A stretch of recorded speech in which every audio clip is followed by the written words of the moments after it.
దేవునికి స్తోత్రం. ప్రియమైన సహోదర సహోదరులకు శుభాభివందనములు. ఈరోజు తేని వాగ్దానము మత్తయి సువార్త 13వ అధ్యాయము 58వ వచనం. వారి అవిశ్వాసమును బట్టి ఆయన అక్కడ అనేకమైన అద్భుతములు చేయలేదు.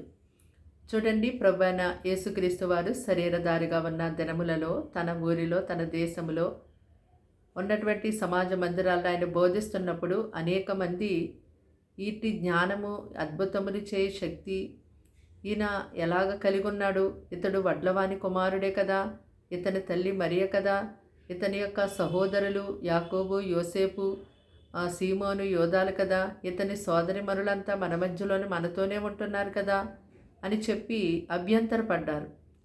అయితే ప్రభు అంటున్నారు కదా, వారి యొక్క అవిశ్వాసపు మాటలు విని వారి యొక్క అవిశ్వాసాన్ని బట్టి అక్కడ అనేకమైన అద్భుతములు నేను చేయలేకపోయాను అని ప్రభు సెలవిస్తున్నారు. అలాగుననే మీ యొక్క భక్తి జీవితాన్ని, అలాగే మీరు దేవుని చేత ఏర్పరచబడినటువంటి ఆ విధానాన్ని, దేవుని చేత మీరు నడిపించబడుతున్నటువంటి ఆ విధానాన్ని మీ ఇంటి వారు, మీ బంధువులు, మీ స్నేహితులు, మీ ఊరు వారు నమ్మలేని స్థితిలో ఉన్నారేమో. అందుకే ప్రభు అంటూ ఉన్నారు కదా, ప్రవక్త అయినటువంటి వాడు తన ఇంటిలో తన దేశంలో తప్ప మరెక్కడ కూడా ఘనహీనుడు కాదు అని.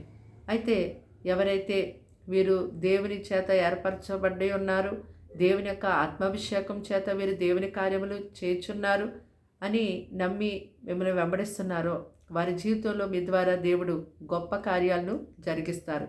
నీవు నమ్మని ఎడల దేవుని మహిమను చూచెదవని దేవుడే సెలవిచ్చారు కదా.